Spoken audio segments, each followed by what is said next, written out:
من يهده الله فلا مضل له ومن يضلل فلا هادي له. أشهد أن لا إله إلا الله وحده لا شريك له وأشهد أن محمدا عبده ورسوله. يا أيها الذين آمنوا اتقوا الله حق تقاته ولا تموتن إلا وأنتم مسلمون. يا أيها الناس اتقوا ربكم الذي خلقكم من نفس واحدة وخلق منها زوجها وبث منهما رجالا كثيرا ونساء. واتقوا الله الذي تساءلون به والأرحام إن الله كان عليكم رقيبا. يا أيها الذين آمنوا اتقوا الله وقولوا قولا سديدا يصلح لكم أعمالكم ويغفر لكم ذنوبكم ومن يطع الله ورسوله فقد فاز فوزا عظيما. أما بعد فإن أصدق الحديث كتاب الله وخير الهدي هدي محمد صلى الله عليه وسلم وشر الأمور محدثاتها فإن كل محدثة بدعة وكل بدعة ضلالة وكل ضلالة في النار. Rahimani wa rahimakumullah. Bapak-bapak, ibu-ibu, para santri LKSA Islam As-Sunnah yang semoga kita semua diberkahi dan dirahmati Allah Subhanahu wa taala. Alhamdulillah, segala puji bagi Allah Subhanahu wa taala atas limpahan karunia dan nikmat-Nya, terutama nikmat Islam, nikmat iman, dan nikmat di atas sunnah Rasulullah sallallahu alaihi wasallam.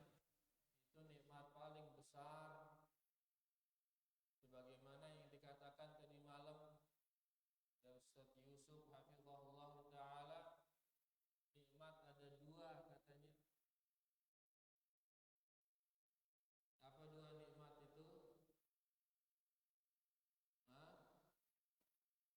Mana dua nikmat?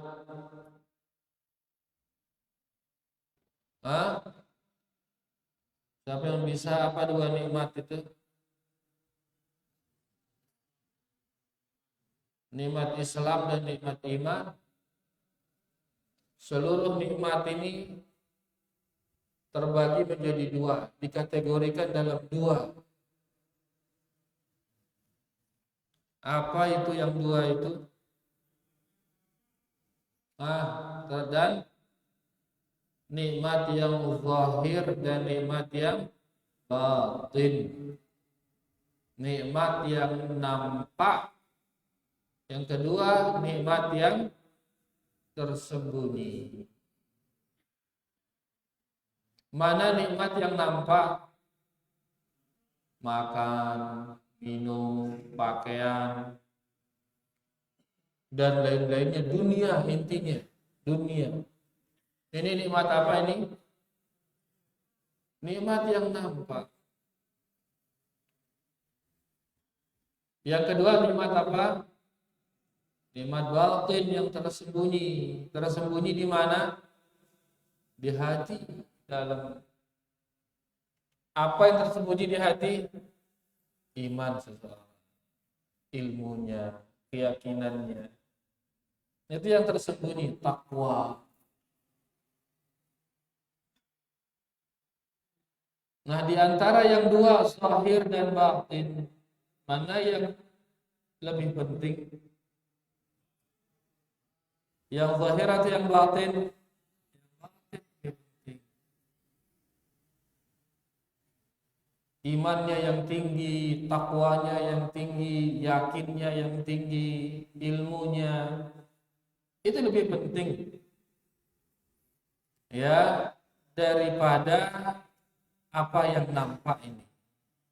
Yang nampak ini penting juga, tapi jauh lebih penting apa yang di dalam dada seseorang. Makanya di antara salaf apa dia bilang? La an ata'allama baban minal ilmi ahabbu ilayya minad dunya wa saya belajar satu bab ilmu itu lebih saya senengin daripada dunia dan seisinya. Nah, mau memahamin sekibab doang itu lebih dia cintai daripada dunia dan seisinya. Kenapa demikian? Karena ilmu ini nikmat yang luar biasa. Nikmat batin, nikmat hati yang dia bermanfaat di dunia, bermanfaat di kubur, dan bermanfaat di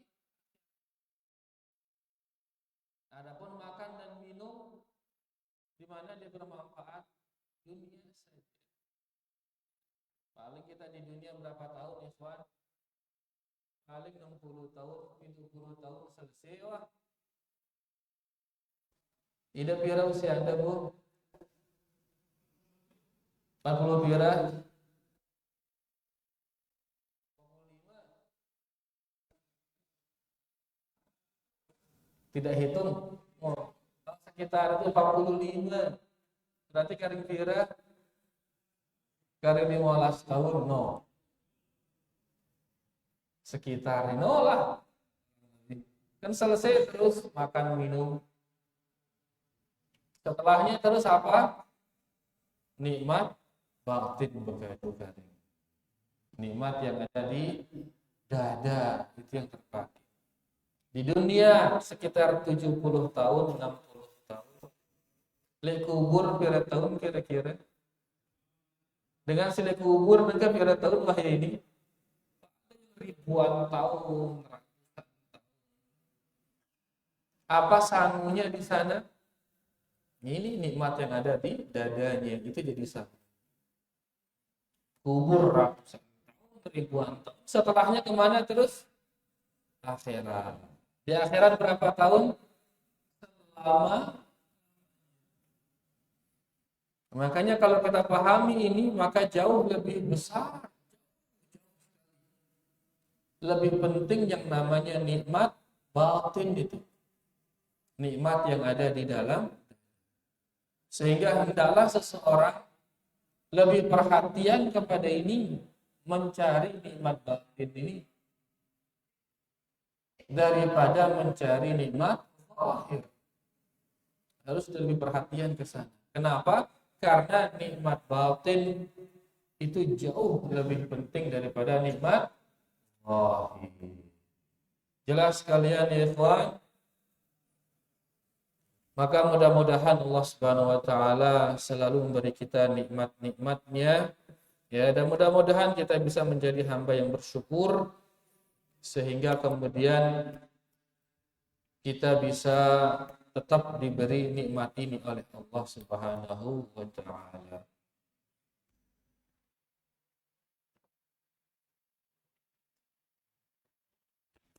Mana diarnya? Diar keluar? Belum bisa nih.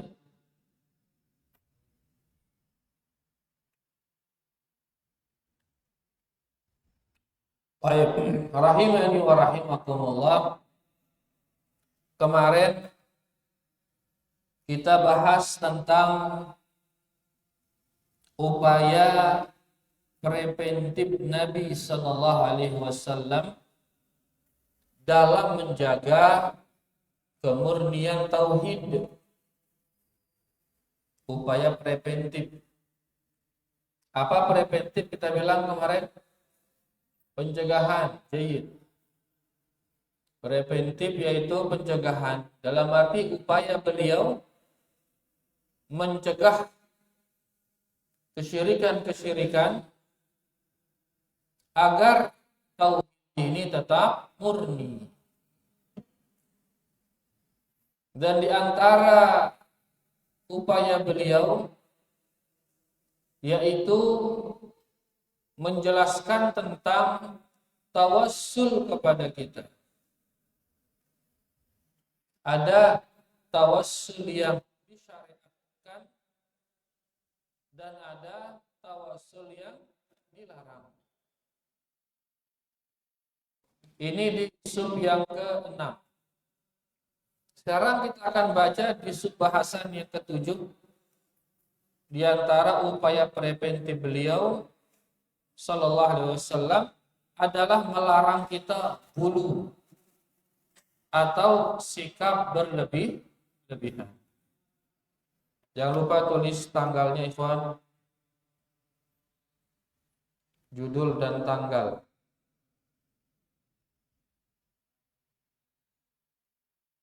Tanggal berapa sekarang? 3 apa? 3 Mei. Bulan Zulqa'dahnya berapa? 5 Zulqa'dah. Ini sudah malam. Enggak apa sudah. Tanggal 5 Zulqa'dah.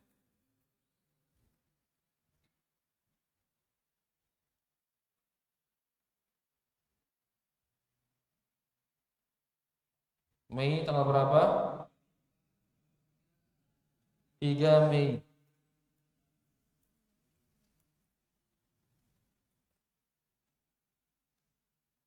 Sub yang ke-7 yaitu ghulu.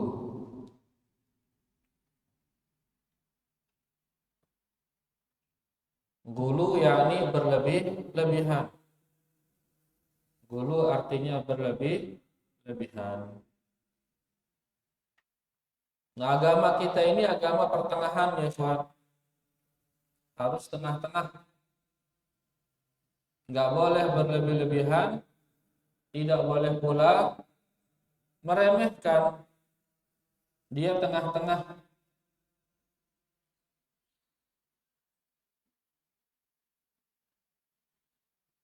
Ini agama kita pertengahan.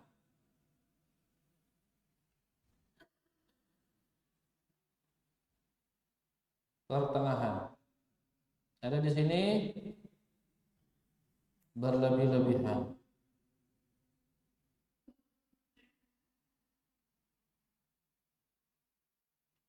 Ada di sini kemudian meremehkan.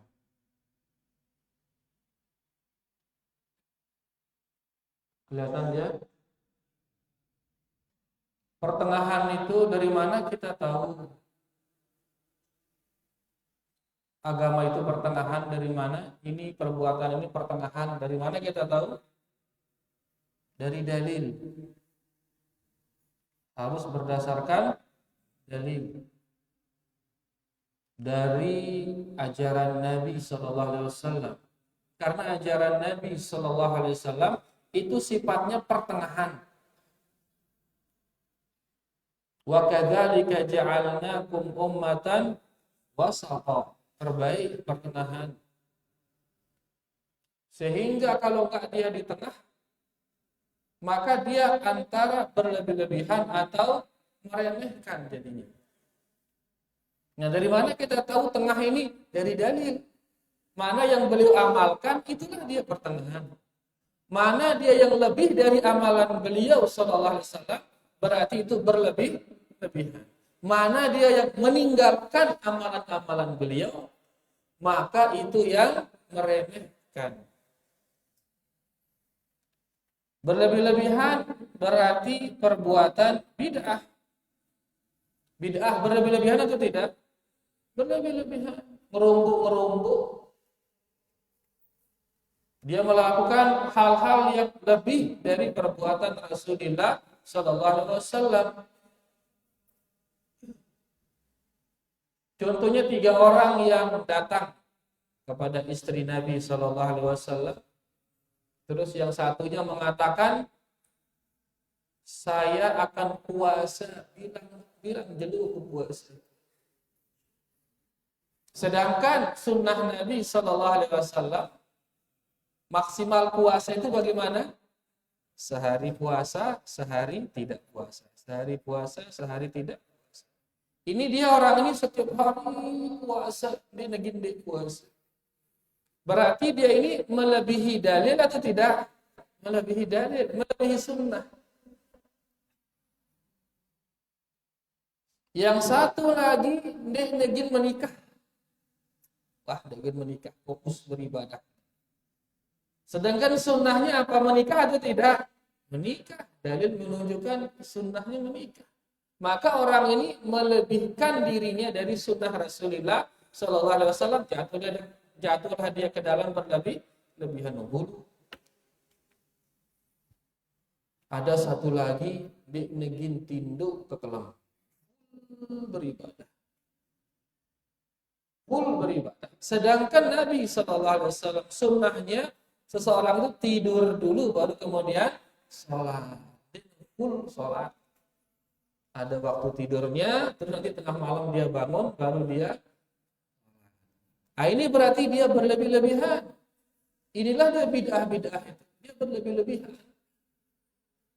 Makanya mana pertengahan? Pertengahan itu adalah yang sesuai sunnah Rasulullah Sallallahu Alaihi Wasallam. Dan berlebih-lebihan ini nanti ada dalam akidah, ada dalam ibadah, ada dalam akhlak. Seperti Khawarij, Rawafid, ini berlebih-lebihan dalam akidah. Ya. Nah, lawan dari berlebih-lebihan ini meremehkan, yaitu maksiat itu. Maksiat, disuruh sholat, dia namanya sholat. Disuruh puasa, dia namanya puasa. Jangan minum khamar, minumlah khamar. Maka dia meremehkan. Nah, sekarang kita disuruh pertengahan. Jangan berlebih-lebihan, tengah-tengah. Biaran tengah-tengah sesuai sunnah Rasulullah. Makanya sekarang kalau dibilang, ayo kita beragama dengan agama tengah-tengah, moderasi, karena bahasa tengah. Maka kalau benar-benar ingin moderasi tengah-tengah, maka kembalilah kepada sunnah Rasulullah SAW. Kan dia selaku anta meyakini, semua kita meyakini, semua kita meneriakkan bahwasanya Nabi Muhammad SAW adalah suri toladan terbaik sudah. Semua kita bilang begitu, sepakat kita. Oleh karenanya kalau kita mau menjadi baik, silahkan kembali kepada ajaran-ajaran Nabi Muhammad Sallallahu Alaihi Wasallam. Nah, kurang lebih seperti ini. Jadi berlebih-lebihan ini terlarang. Yang sekarang akan kita bahas yaitu hulu, namanya hulu. Berlebih-lebihan. Ya, di antaranya adalah perbuatan bid'ah. Khawarij termasuk kelompok bid'ah Khawarij, berlebih-lebihan dia. Rawafid, ya, dan lain sebagainya, mereka berlebih-lebihan di dalam beragama. Itulah perbuatan bid'ah. Ada di sebelahnya lagi, ya, mereka yang meremehkan agama, membahasa keren dan ke ekstrim kanan, ini berlebih-lebihan. Yang meremehkan ekstrim kiri, ya, yang tengah ini yang benar. Mana dia yang benar? Yang sesuai dengan sunnah Rasulullah Sallallahu Alaihi Wasallam. Jelas, ikhwan? Tulisannya bagaimana? Bisa dibaca ya? Baik, sebelum kita hapus, dibaca dulu. Abdul Hakim, iqra. Bismillah wassalatu wassalamu ala Rasulillah. Qala al-mu'allif rahimahullahu taala bahasan Hafizahumullahu ta'ala. Penulisnya masih hidup ini. Hafizahumullahu ta'ala. hafizakumullahu taala. Bahasan ke-7, sikap berlebih-lebihan atau gulu. A. Definisi gulu.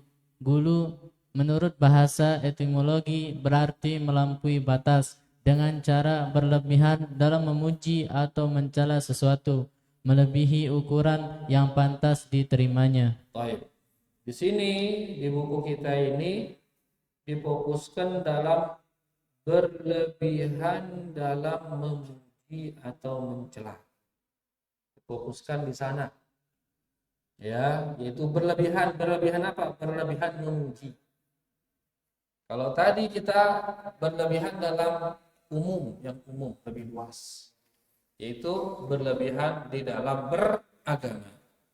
Tapi buku kita sekarang ini dia memfokuskan berlebihan di dalam memuji manusia, karena itu diantara sebab jatuhnya seseorang ke dalam kesyirikan.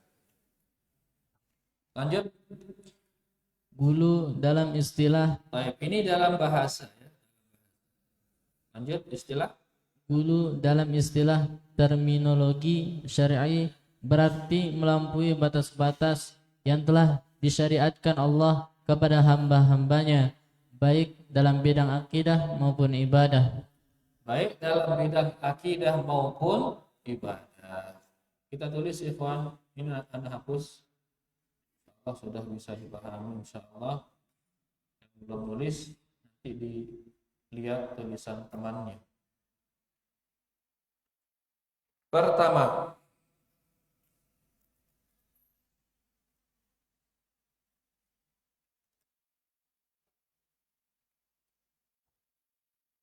tulis ikhwan, siapkan pulpen. 1. Gulu dalam bahasa artinya apa? Melampaui batas.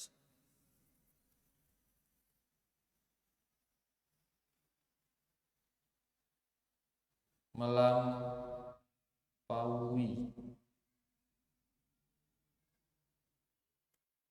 Ini dari segi bahasa. Kedua, gulu dalam syarak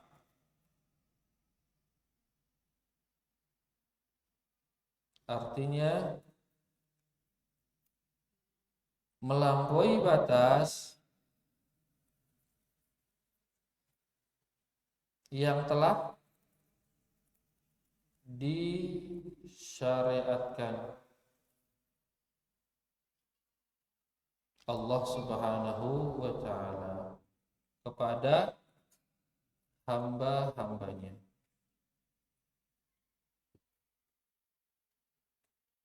Jadi gulu dalam syariat kita, kalau disebut kata gulu, maka maksudnya adalah melampaui batas yang telah disyariatkan Allah kepada hamba-hamba. Berarti tengah-tengah itu yang mana? Yang tengah-tengah itu yang mana? Mengikuti syariat Allah, itu tengah-tengah. Sunnah Rasulullah Shallallahu Alaihi Wasallam, itulah dia tengah-tengah. Kalau mengajak kepada agama tengah-tengah, maka kembali kepada sunnah Rasulullah Sallallahu Alaihi Wasallam. Ketiga, gulu terjadi dalam masalah akidah, ibadah, dan akhlak, atau lebih umumnya muamalah. Akidah, ibadah, dan muamalah. Orang berlebih-lebihan. Hal-hal muamalah, contoh misal hal-hal yang halal, dia diharamkan sama dia, maka jatuhlah dia dalam gulu di dalam Baik, lanjut sekarang Abdul Hakim. B. Hukum gulu atau melampaui batas. Hukumnya bagaimana gulu ini? Kan marangone Nabi sallallahu alaihi wasallam dia puasa batasannya sehari puasa, sehari tidak puasa, sehari puasa, sehari tidak puasa. Nengkara dengan sanggup ya puasa bilang celuk. Puasa bagus atau tidak? Sholat malam bagus atau tidak? Sunnahnya kan tidur dulu, sholat. Amun meja sanggup ya full sholat, tidak tidur-tidur. Nah itu gulu-gulu itu bagaimana hukumnya? Kita bahas sekarang. Atau gulu secara umum hukum. Lanjut. Gulu hukumnya haram atau dilarang. Nah ternyata haram hukum. Padahal bagus. Dari kacamata kita kayak dulu ini bagus. Tapi tentu Allah hakim, maha bijak. Dia mengetahui apa yang kita tidak ketahui. Dia mengetahui akhir dari akibat sesuatu yang kita tidak ketahui. Makanya syariat mengharamkan yang namanya berlebih-lebihan. Terus berdasarkan dalil-dalil yang melarang, memperingatkan dan menjelaskan buruknya akibat yang akan menimpa pelakunya di dunia dan di akhirat. Allah Ta'ala berfirman, Ya ahlal kitab, la taghlu fi dinikum wa la taqulu 'ala Allahi illa al-haq. Ini salah satu larangan gulu di dalam Al-Quran. Baca artinya. Wahai ahli kitab, janganlah kamu melampaui batas dalam agama dan janganlah kamu mengatakan terhadap Allah kecuali yang benar. Kecuali yang berarti ahlul kitab dia gulu. Ahlul kitab dia melampaui batas. B. Contohnya. Mana contohnya? Perbuatan ahlul kitab yang berlebihan. Contohnya adalah kecintaan mereka berlebih-lebihan kepada Isa alaihissalam. Cinta kepada Nabi. Bagus atau tidak? Bagus ini. Tapi mereka berlebih-lebihan cintanya, berlebih-lebihan. Saking cintanya akhirnya ndek nemele Nabi Isa ini pada marah silai tidak memilih. Dikatakan dia hamba Allah, dia memilih. Milihnya lebih. Apa? Akhirnya digelari dia sebagai anak Allah. Digelari sebagai anak Allah. Kenapa dia gelari? Karena saking cintanya. Muntah ketawa dia beranak ya Allah. Oh enggak. Tapi ini kami beri gelar kepada Nabi Isa yang kami cintai. Akhirnya digelari dia sebagai anak Allah. Tapi ujungnya apa? Ujungnya seluruh disembah Nabi Isa selain Allah. Nah ini efek dari gulu. Efeknya apa? Akhirnya dijadikan Nabi Isa sebagai sekutu bagi Allah. Yang asalnya hanya dia berlebih-lebihan dalam cinta itu. Kemudian diaplikasikan dalam gelar. Diberilah Nabi Isa gelar yang baru. Ndek engkau sebagai Nabi, ndek. Lalu lebih dari itu, apa itu? Digelari dia sebagai anak Allah. Bahkan kan pendetanya mengatakan, kapal kan punya anak, perahu-perahu itu adalah anaknya kapal. Sekarang apakah kapal itu beranak? Nah, pendeta. Ini menunjukkan, iya Allah tidak beranak. Lagu Nabi Isa ini kita namakan anak Allah sebagai gelar. Apa yang menjadikan ada gelar seperti itu?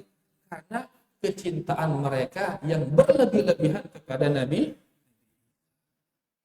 Makanya Allah mengatakan, wahai ahlul kitab, jangan gulu di dalam agama kalian, dan jangan kalian mengatakan tentang Allah kecuali yang benar. Kecuali yang datang dari Al-Quran datang dari hadis-hadis Rasulullah sallallahu alaihi wasallam itu kebenaran. Dia tebung ngadu akal-akal. Sang ngeneng, sang ngenong teh deubeuh. Harus dengan benar. Dan dari mana kebenaran itu? Dari wahyu. Makanya kita kalau ingin berbicara tentang Allah, kita tahu dengan wahyu. Jangan sampai menggunakan ra'yu, karena ini akan menjadikan nanti salah kita dalam menilai atau berbicara tentang Allah Subhanahu wa ta'ala. Baik, ini larangan hulu.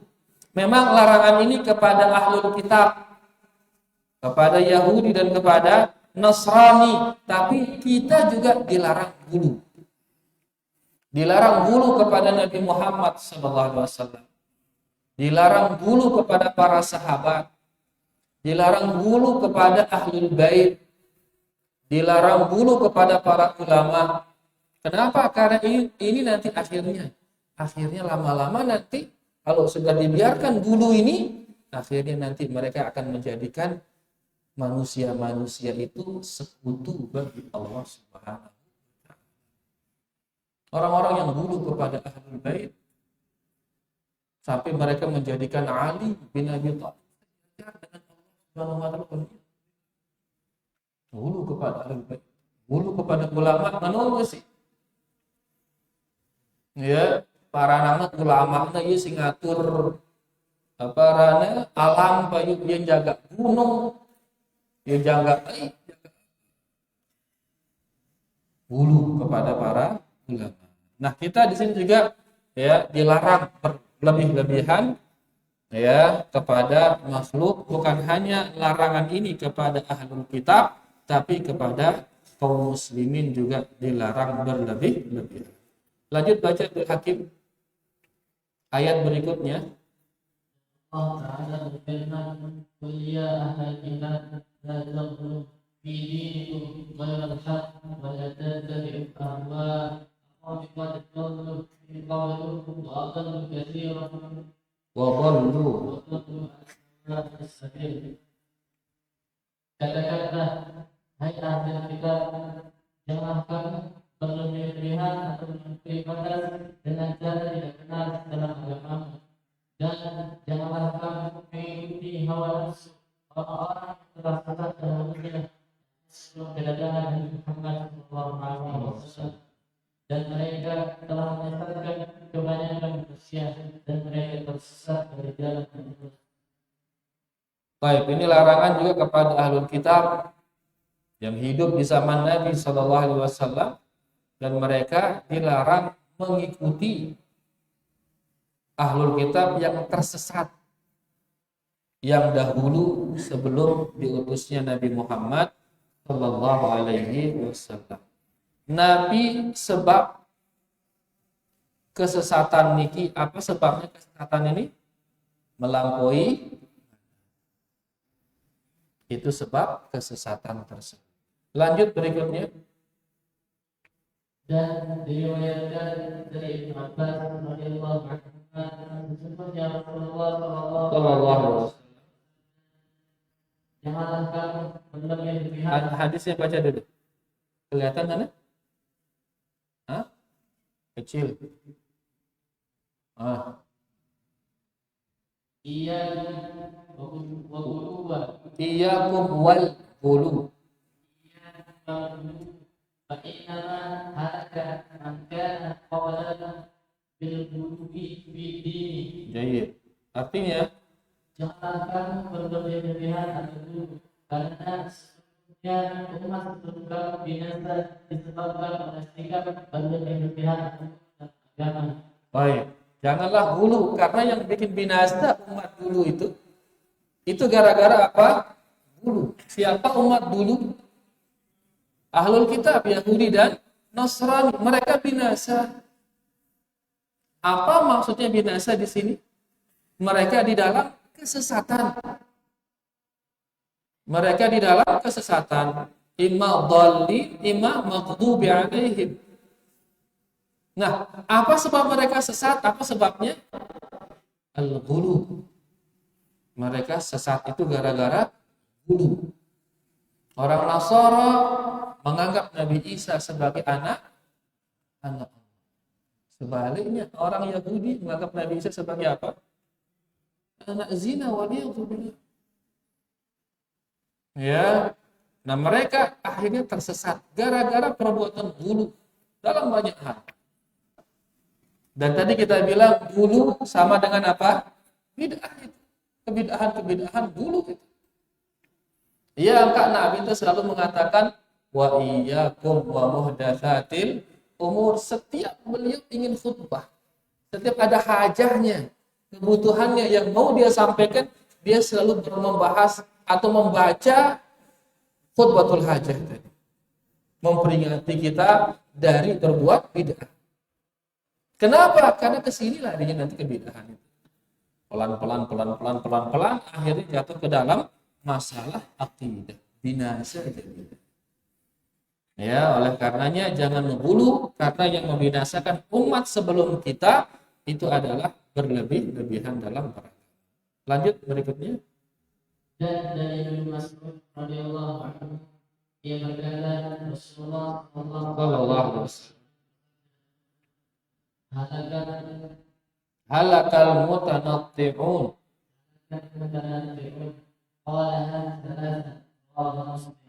Artinya binasa orang-orang yang berlebihan. Beliau mengucapkannya sebanyak 3 kali. ya kali halakal mutanatti'un, halakal mutanatti'un, halakal mutanatti'un. Ini menunjukkan kerasnya larangan beliau terhadap al-mutanatti'. Siapa mutanatti'? Yaitu orang yang berlebih-lebihan di dalam beragama. Ya, kebid'ahan kan. Itu termasuk ke dalam berlebih-lebihan. Terakhir mungkin lanjut hadis terakhir ini dari Umar bin Khattab radhiyallahu anhu bahwa Rasulullah sallallahu alaihi wasallam, la tutruni kama atradin nasara Maryam innama ana Abdullah wa rasuluh. aywa. Artinya Janganlah kamu berlebih-lebihan menyanjung seperti orang-orang Nasrani, yakni berlebih-lebihan menyanjung Isa bin Maryam. Sesungguhnya aku hanyalah hamba Allah dan Rasulnya. nah, niki dia kita bilang tadi bab kita ini memang dia membahas berlebih-lebihan itu, yaitu berlebih-lebihan di dalam memuji, di dalam menyanjung. Ya, padahal kalau kita jabarkan lagi siaran berlebih-lebihan niki luwe dalam segala aspek itu ada. Nah, berlebih-lebihan di dalam menyanjung yaitu seperti berlebih-lebihannya orang Nasrani menyanjung siapa?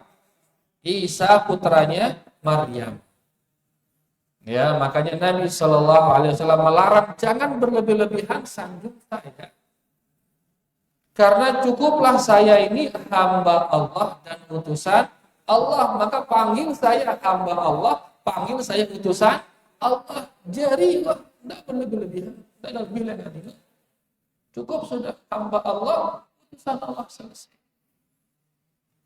Ya, dia telah merumbu-rumbu angin malik, wahai cahaya Allah, nurun ala nur. Kita negor Nabi sallallahu alaihi wasallam. Berlebih-lebihan. Cukup sudah, dia hamba Allah, dia utusan Allah, selesai. Kenapa kita tidak berlebih-lebihan memuji beliau? Karena beliau yang melarang kita berlebih-lebihan di dalam memuji beliau. Lanjut baca penjelasannya. Maksud dari hadis ini ialah janganlah kamu memuji-mujiku dengan berlebihan. Bagaimana orang-orang Nasrani berlebihan dalam memuji Isa, sehingga mereka mendakwahkan ketuhanan rububiyah dan uluhiyah kepada pribadi Isa alaihissalam. Sehingga mereka mendakwakan rububiyah kepada Nabi Isa. Mendakwakan uluhiyah. Apa rububiyah itu? Orang-orang ngatur alam, jaga alam, menyehatkan, menyembuhkan, menghidupkan, mematikan dan lain sebagainya, memberi rizki. Ya, kemudian uluhiyah yaitu dia Nabi Isa dianggap berhak juga untuk disembah. Sebabnya tadi adalah gara-gara berlebih-lebihan di dalam memuji Nabi Isa. Terus lanjut.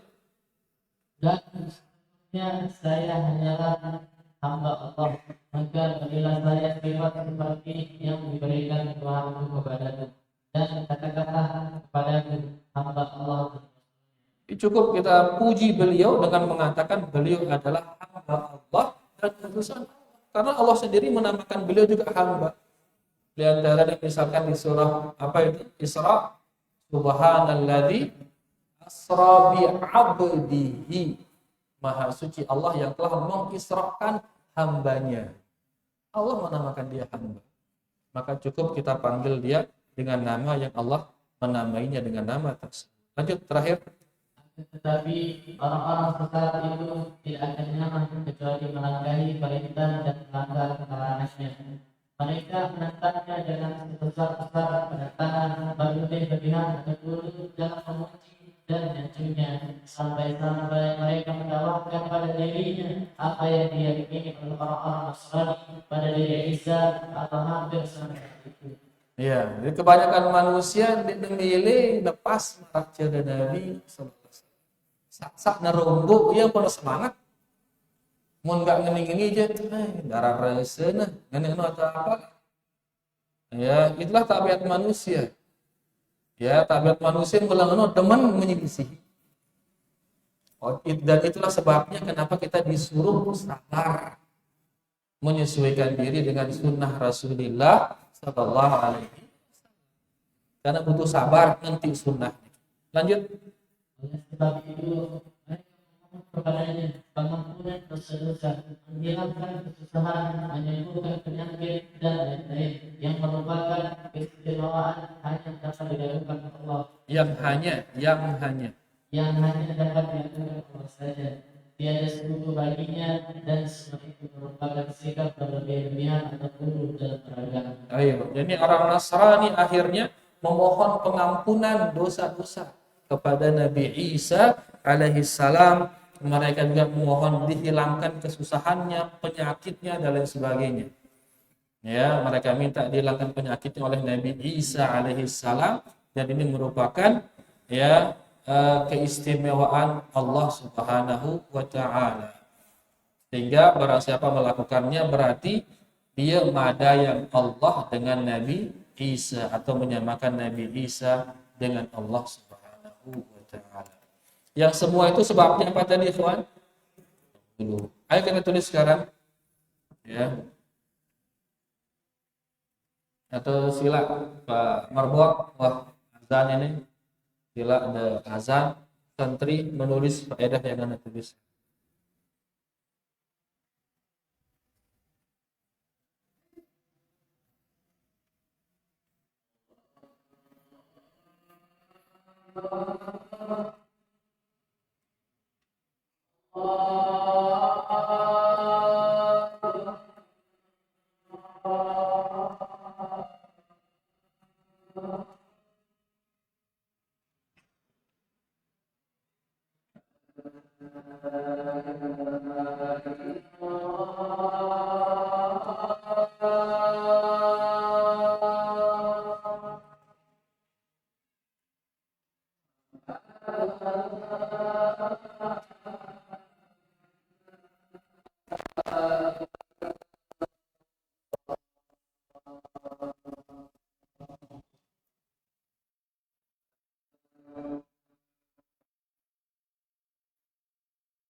laisa minna man lam yataghanna bil Qur'an.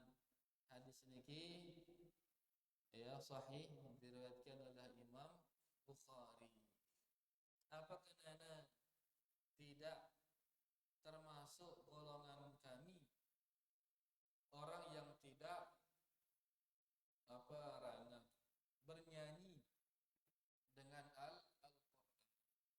Jadi Qur'an ini arak lantunannya.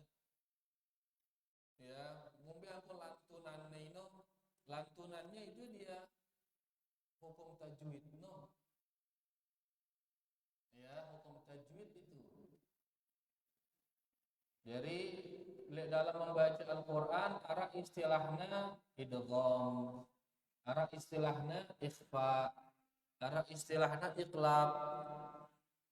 Ini khusus di dalam membaca Al-Qur'an. Kalau baca hadis nggak perlu pakai idgham. Baca hadis pakai idgham apa tidak? Ditulang adu ikhfa baca hadis. Ya, tapi idgham, ikhfa, iqlab dan semisalnya itu digunakan di saat membaca Al-Qur'an. Nah, saya baca Quran, ndekna perhatian ino. Maka beliau mengatakan laisa minna, ndekna termasuk golongan kami ini. Kenapa? Karena dia tidak memberikan Al-Qur'an hak-haknya. Maka Quran niki butuh terpelajarin balik cara membacanya. Walaupun dengan Arab, pula ia belajar baca Quran. Kenapa? Karena ada hukum khusus bagi Al-Quran. Ya, oleh karena itu belajar baca Al-Quran bukan hanya belajar hurufnya saja, tapi nanti hukum tajwidnya dipelajari juga.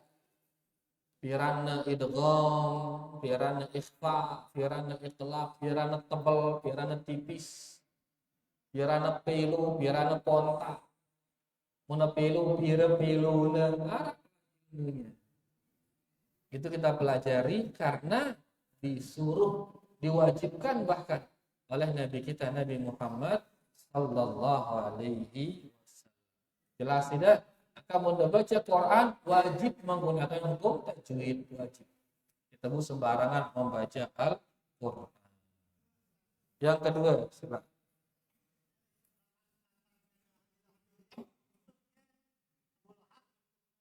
Ulang apa enggak?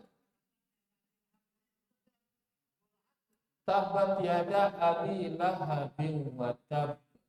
Khusus ke Abi Lahab ini, memang ayat ini berbicara tentang Abu Lahab. Tapi bisa untuk semua. Kalau perbuatannya seperti perbuatan Abu Lahab, maka dia dapat hukuman seperti hukuman Abu. Ya, Abu Lahab kan sangat memusuhi dakwah Nabi sallallahu alaihi wasallam. Mun perbuatan nama Abu Lahab dengan nanti memusuhi dakwah Nabi sallallahu alaihi wasallam, bersiap-siap dia nemu hukuman marah Abu sebagaimana di surat Al-Lahab. Senina Abu Lahab nanu dah hammalatal hatab. Ia ketok-ketik menjauh kayu bakar. Nabi kena ketuk-ketik menjauh kayu bakar.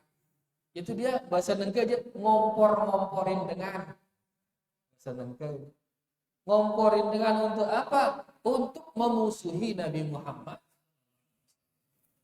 Akan nengke itu dah muntah ngompor-ngomporin dengan memusuhi dakwah Nabi sallallahu alaihi wasallam, bersiap-siap akan dihukum seperti hukuman istrinya Abu Lahab. Saya selanaran dzata. Mereka akan masuk ke neraka yang punya gejolak menyala-nyala. Memang ini ayat ini berbicara tentang Abu Lahab dan istrinya. Tapi ini bisa dihukumi orang-orang selain beliau, selain mereka berdua ini bisa dihukumi orang-orang yang lain kalau perbuatannya sama seperti perbuatan Abu Lahab dan istrinya. Jelas tidak? Lagu nyonya tidak selaku dengan mereka langsung parada Abu Lahab ini ngendang becah-becah nyonya. Ya, cukup kita ini mengambil pelajaran dan ingetin orang tak menjangan marah Abu. Wallahu ta'ala. Nggih hilang. Nah, tadi mikno, ini jadi kedengeran nih. Nah, dia mikno saya nomor. Nah, terus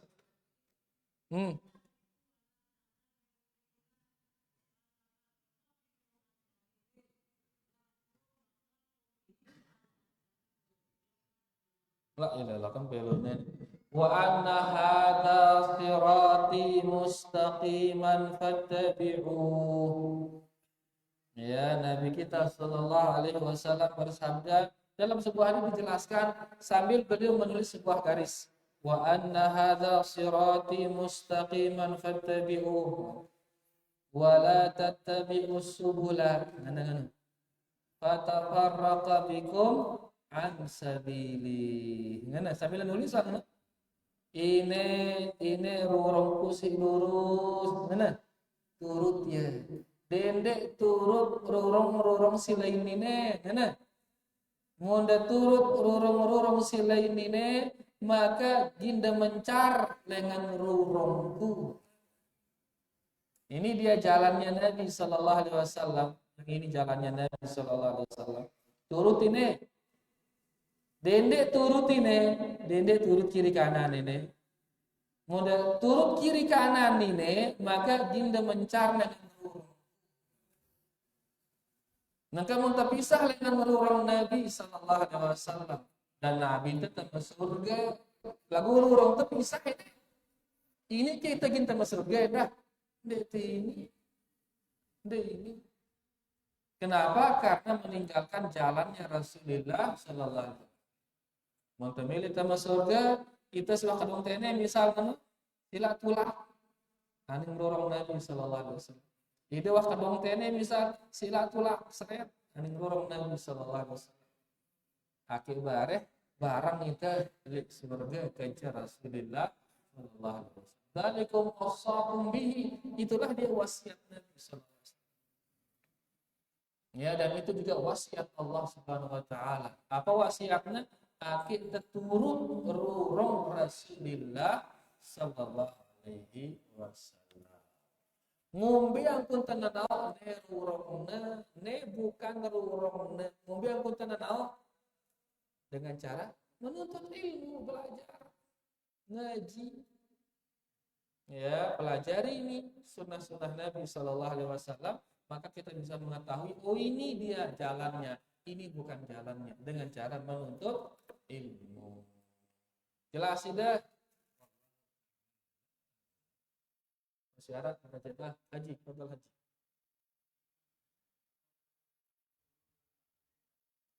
Apa perbedaan guru ke fanatik? Fanatik ini lebih khusus ya. Ya, daripada guru. Guru lebih umum. Bisa dia ke perbuatan guru. Berlebih-lebihan dalam berbuat, berlebih-lebihan dalam bersikap. Lagu fanatik kepada person biasa. Fanatik tipe guru, fanatik tipe suku, fanatik tipe kelompok. Ya, karena fanatik ikutinnya tetap guru no, ikutinnya tetap kelompok no, padahal topnya salah. Topnya salah. Tentu fanatik yang kita maksud di sini fanatik buta itu. Tahunnya salah, lagu tetap dong ngeturut ya fanatik. Tahunnya kelompoknya salah, tetap dong ngeturut ya, berarti ini dia fanatik. Nah, kita ini disuruh mengikuti Al-Quran dan hadis. Ya, nangke ya fanatik le gurunya, fanatik le kelompoknya, berarti dia berlebih-lebihan di sana. Berlebih-lebihan terhadap gurunya, berlebih-lebihan terhadap kelompok. Mana salah guru itu betul salah, ada ini turut ya Pak salah. Neno, lagu tetap dihormati dia sebagai guru, tetap dicintai dia sebagai guru. Lagu enggak turut salah, salah. Akuin mana turut ya. Karena guru itu manusia ya. Dan ini luput dengan kesalahan pasti itu salah. Cuman kadang kita dekat ngombe sikap kesalahan guru kenapa sebenarnya? Ya, sikap kita adalah akui kesalahannya itu dia salah memang, tapi tetap jaga wibawa dia sebagai guru, tetap kita hormati. Ya, apa salah Nino, akuin salah dan jangan diikuti. Jangan diikuti kesalahan. Itu Pak nanti ikuti dia secara buta. Adapun guru lebih luas.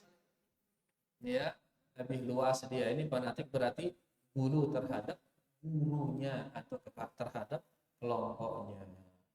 Jelas Bu ya, Tuhannya Allah. Baik, mudah dengan jamaah beda dengan santri karena waktu lagi sebentar ini. Ustaz, la dharara wa la dhirar. Apakah orang bid'ah masuk dalam hadis ini? La dharara wa la dhirar artinya tidak boleh memudarati diri sendiri dan tidak boleh memudarati orang lain. Nah, nangka perbuatan bid'ah mudarat atau tidak? Mudarat, jadi sangat mudarat. Karena kullu bid'atin dhalalah wa kullu dhalalatin neraka itu sini. Masuknya kita ke neraka mudarat atau tidak? Bid'ah ini mudarat. Bisa dia masuk ke dalam hadis ini karena ini akan menimbulkan mudarat di dunia dan mudarat di akhirat. Wallahu ta'ala. Misalnya kita meminta kepada teman kita, tapi kita memuji teman kita berlebih-lebihan. Misalnya, wahai temanku, doakan aku. Kamu sering sholat, paling rajin, dan yang paling soleh. Bagaimana hukumnya? Jangan berlebih-lebihan. Ini justru jatuh ke dalam dusta ini jadinya. Dia memuji dengan dusta. Engkau paling soleh.